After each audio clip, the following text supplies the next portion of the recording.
जरांगे स्टंटबाज यांचं आंदोलन असंवैधानिक असं गुणरत्न सदावर्ते यांनी म्हटलंय। धस आणि जरांगेंमध्ये समाजाचा नेता कोण यासाठी स्पर्धा असल्याचं सुद्धा सदावर्ते म्हणतात। तर टॉम अँड जेरी बघणं सोडलंय असं सदावर्ते यांच्यावरील प्रश्नावर सुरेश धस यांनी उत्तर दिलंय।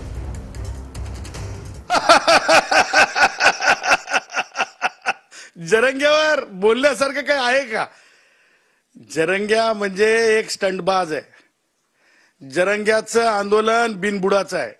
जरंग्याचं आंदोलन हे असंविधानिक आहे। आणि आता सांगतो, आजचा जो जरंग्याचा स्टंट आहे ते सुरेश धस आणि जरंगे यांच्या ती धावणारी स्पर्धा असते की नाही प्राथमिक शाळेमध्ये, ती धावणारी स्पर्धेचं हे राजकीय म्हणण्यापेक्षा समाजासाठी नेता कोण हे दर्शवणारं आंदोलन आहे। मी आतापर्यंत 2 वेळा सांगितलंय की टॉम अँड जेरीचा प्रोग्राम पाहणं मी बंद केलेला आहे। त्याच्यावरती एवढंच उत्तर आहे, बाकी काही नको।